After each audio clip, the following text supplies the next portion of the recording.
That's a great point. Yeah, so I think we wrapped all that up. We can jump to good trade, bad trade. Yeah, yeah, you go first. I'm gonna have a little lengthy little topic. Okay. I'll start with the two bad ones. Where this KMB. This was a big picture idea through 138. Just not ready yet. I bought it. My out's 134. Just hasn't stopped me out. Hasn't triggered. Just not really ready. And then same with this Pepsi. Same, pretty much same chart, same entry. Buying 138. The out's 135.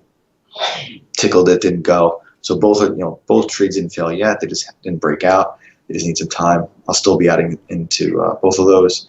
And then two of the good ones. We had this CRM going along with, your call software. We were buying 166, 168. And again, this is one of the stocks was flagging at highs and that's breaking into new highs. And there's really no reason why this can't be $200 stock, in a couple of months. So that's a good one that's working. And then this Amazon, we've been doing very well with, buying this kind of up off support, late December through 1760 and then through 1800. And now we're trying to, just do our best to hold like a break even stop versus 1800 and, hold it back to that 2000 level. And if you do zoom out, 2040 really is that bigger picture level.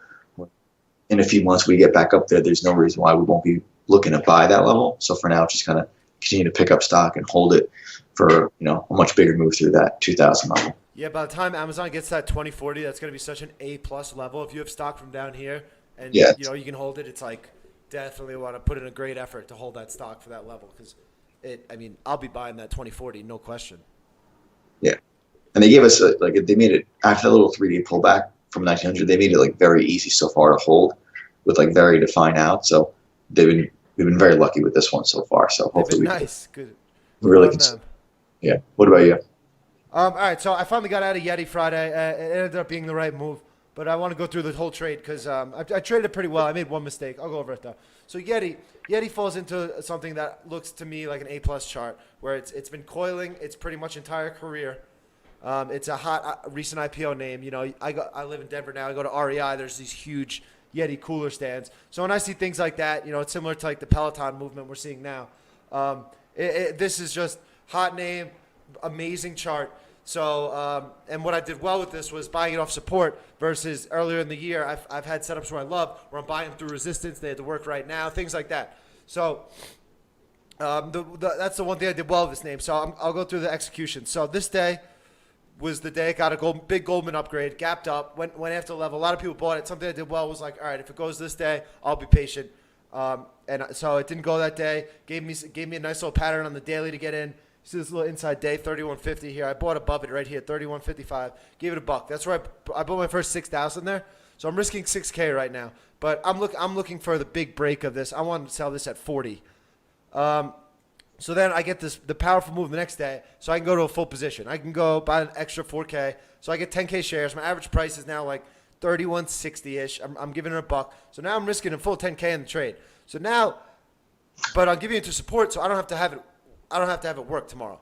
So that was something I did well with the trade. I stalked the name. I found the support buys that were necessary to get involved and get heavy in the name. So then this day, when it looks like it appears it wants to go, this is the one mistake I made. We can see this nice level at 34, the level before highs. So I added another 2,000 that day. That's not a mistake at all. This brought my average price up to this like 31, 32.75-ish, whatever it was. So I didn't get any kicks off this day. That was my main mistake in the trade because my average price is, around that, whatever I said, 32.5, 32.70 mark, and it gives a pop to 35.50, and I didn't take anything off. That's on me because those 2,000 shares I should have bought, I should have quickly sold them just to book some profit, pay for the trade a little bit. That was the one mistake I made. But I was still able to hold the other 10K through this. I got stopped out of this 2K right on this tail. So then, I gave it a chance, and then Friday when we have the Iran news, I got out of my entire position between this 34 and 33.89. And you could see that it came all the way back. It would have turned it into a loser for me. So at the time, it was really tough to get out of the trade, but it was really great that I was decisive because I was trailing on this 8-day the whole time, and I was still able to pull like 17K out of the trade. So, and it's a failed trade. So, I mean, that's a good number to hit on a failed trade. But so the main aspects was being decisive on getting out and when I got in and buying it off support and stalking the name until it gave me that setup. And then So that was, I mean, that's really all I've done the past few weeks. And then as I saw the software names good, here's a good and bad thing I did. So I bought these software names this day. I bought this Coop and I bought this Team. And you can see where they're at now.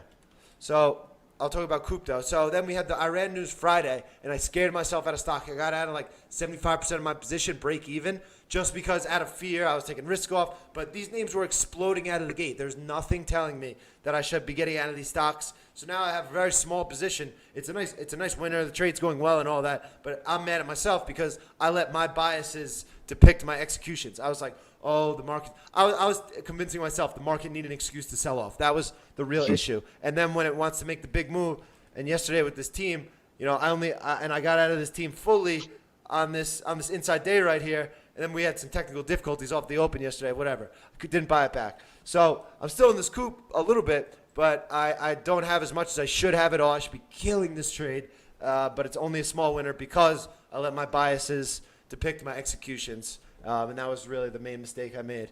That's really the good trade, bad trade I got for you. What we got next? We got top idea of the